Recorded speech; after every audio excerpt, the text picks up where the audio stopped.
ពុកម៉ែបងប្អូនក៏ដូចជាប្រជាពលរដ្ឋបច្ចុប្បន្នទាំងហើយថ្ងៃ Valentine Day ថ្ងៃ14កុម្ភៈគឺជាទិវានៃក្តីស្រឡាញ់នៅទូទាំងសកលលោកដែលយើងទាំងអស់គ្នាតែងតែនិយាយថាបុណ្យសង្សារតែតាមពិតគឺជាថ្ងៃនៃសេចក្តីស្រឡាញ់សម្រាប់មនុស្សជាទីស្រឡាញ់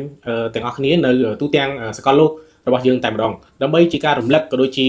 សារដាស់តឿនដល់ប្រជាពលរដ្ឋកម្ពុជាជាពិសេសក្នុងស្រទាប់យុវជនគឺក្រសួងកិច្ចការនារីបានចេញសេចក្តីប្រកាសអំពាវនាវមួយ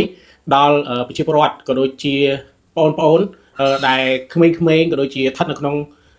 វ័យបាទយើងតែងតែនិយាយថានៅក្នុងយុវវ័យនោះគឺក្នុងសេចក្តីជូនដំណឹងនេះគឺមានខ្លឹមសារថាទិវានៃក្តីស្រឡាញ់គឺជាព្រឹត្តិការណ៍អន្តរជាតិមិនមែនជាពិធីបុណ្យប្រពៃណីជាតិរបស់ខ្មែរយើងទេហើយទិវានេះគួរប្រើសម្រាប់ចែករំលែកនៅសេចក្តីស្រឡាញ់ចំពោះមេដាបេដាអាណាព្យាបាលក្រុមគ្រួសារចាស់ព្រឹទ្ធាចារ្យលោកគ្រូអ្នកគ្រូនិងមិត្តភ័ក្តិជាដើមក្រសួងកិច្ចការនារីសូមកោតសរសើរនិងថ្លែងអំណរគុណយ៉ាងជ្រាលជ្រៅចំពោះមេដាបេដាអាណាព្យាបាលចាស់ព្រឹទ្ធាចារ្យលោកគ្រូអ្នកគ្រូជាពិសេសយុវវ័យដែលបាននឹងកំពុងរួមចំណែកក្នុងការថែរក្សានិងលើកកម្ពស់សីលធម៌សង្គមនិងតម្លៃស្ត្រីព្រមទាំងវប្បធម៌ប្រពៃណីទំនៀមទម្លាប់ខ្មែរក្នុងទិវានៃក្តីស្រឡាញ់ថ្ងៃ14កុម្ភៈកន្លងមក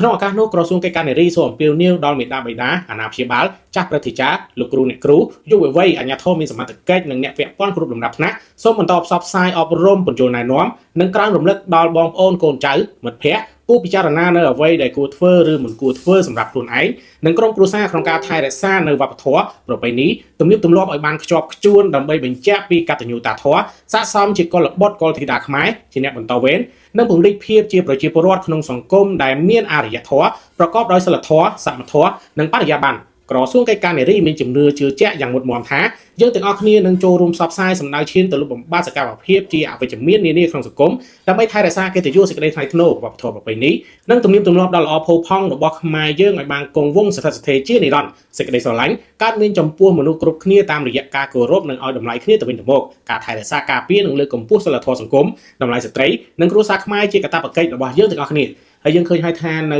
ទិវាបុណ្យសេចក្តីស្រឡាញ់នេះសូមចែករំលែកក្តីស្រឡាញ់ទាំងអស់គ្នាទៅកាន់ក្រុមគ្រួសារមិត្តភ័ក្តិក៏ដូចជាពិសេសសម្រាប់ខ្ញុំគឺខ្ញុំផ្ញើនៅសេចក្តីស្រឡាញ់មួយនេះ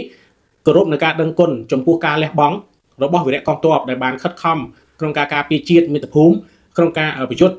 ក្នុងការឈ្លានពានរបស់សៀមរយៈពេល2លើកកន្លងមកហើយក៏សូមចែករំលែកក្តីស្រឡាញ់នេះទៅដល់បងទាហានជួរមុខដែលកំពុងតែឈរយ៉ាងរឹងមាំនៅក្នុងការការពារបូរណភាពទឹកដីនិងប្រជាជនកម្ពុជាហើយសង្ឃឹមថាតាមការអំពាវនាវនេះសូមឲ្យអាណាព្យាបាលជាពិសេសយុវជនទាំងអស់គឺចូលរួមទាំងអស់គ្នាចែករំលែកនៅក្តីស្រឡាញ់កុំប្រព្រឹត្តនៅអំពើណាមួយដែលខុសឆ្គងបាទហើយជាពិសេសបងប្អូនជានារីនោះសូមមេត្តាបាទកុំដោយសារតែបាច់ផ្កាដោយសារតែកាដូអីហ្នឹងនាំឲ្យមានការស្ដាយក្រោយក៏ដូចជាវិបដិសារីបាទនាំឲ្យអាប់អោនដល់ក្រុមគ្រួសារក៏ដូចជាសង្គមជាតិផងដែរ